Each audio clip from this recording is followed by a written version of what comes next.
Dr. Amadi, thank you so much for joining us to talk about this. Yes. Now, Yes. you're welcome, sir. Now, the ruling determined that the suit was improperly instituted before the Apex Court, as the subject matter fell under the jurisdiction of the Federal High Court. And some people are wondering that shouldn't the governors or the plaintiffs have known better? Yeah, you see, that this, the Constitution allows states to approach the Supreme Court in original jurisdiction without going to the lower courts in instances where there's a dispute between the federal government and any state on constitutional issues. I think the decision is to say that this is a matter that the federal court should handle. This is not, that does not fall within what the Supreme Court consider the nature of dispute that should come to the Supreme Court. It's also a way of the Supreme Court maybe limiting matters it will take on original jurisdiction. The Supreme Court is a policy court. A lot of matter come to the Supreme Court, and maybe as a matter of policy, the Supreme Court would like not to take matters that the High Court, Federal High Court in this case, can handle, and then on appeal, Court of Appeal before Supreme Court. So it's part of exercise of discretion of the Supreme Court to reject taking this matter on original jurisdiction. Even though arguably someone can say that the nature of the claim is also a matter of dispute between the federal and the state, a matter relating to how to manage recovered loot. But the Supreme Court takes the view that it doesn't fall within the narrow aperture of matters it can take on its original jurisdiction, and that its better forum would be the Federal High Court. Okay, so having clarified that, let's now look at the issue in total. Now, did the federal government err in its application over recovered looted funds as being claimed by the governors? Sorry, I didn't get that clear. So what? Yep. So I said, did the government err in its application over recovered looted funds? Because the accusation is that the government was meant to actually remit the funds recovered from the looters into a particular account, that is the consolidated revenue account instead. Sure. So I'd like to get clarification if the government actually erred on that. Well, that's a matter that ought to have been determined by the Supreme Court that will invariably go to the Federal Court. But look at it this way. Dispute formation depends on the facts emphasized.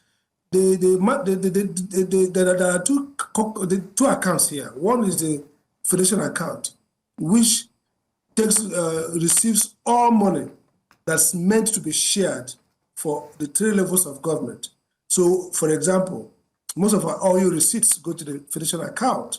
Now, there's also the consolidated revenue account, which is an account for the management of the federal liabilities and obligations of the federal government. So what the states are saying is that this loot recovered ought to go to the Federation account, which is an account that has constitutional framework for distribution between federal, state, and local government. What the federal government seems to be saying by the action they have taken is that this recovered loot are revenue due to them. So they exercise their federal power, recover this loot through the EFCC or the ICPC, which are federal agencies, but which also exercise jurisdiction over the states as the Supreme Court has allowed. So in a way, you could say that there are grounds for both parties to make their claim.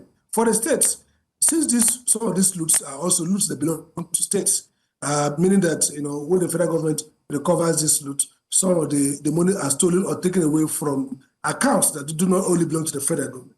Then it makes sense that perhaps states themselves should share in these loots. For example, there are many proceeds of corruption which the AFCC have recovered, for example, belong to Bayelsa State government. And always the argument has been that it should go back to the states where these funds are looted in the first instance. So that's a strong case for the state. But apparently what the federal government is focusing on is that this is reward for its recovery, its invocation of prosecutorial power within its legal authorization. And therefore, the state government, federal government sees it as rent, as recoveries, as revenue that belongs to them. And that's why they put it in Federation account. I would say that this is a matter that perhaps the Supreme Court should have entertained because it has implication for managing corruption proceeds in the future.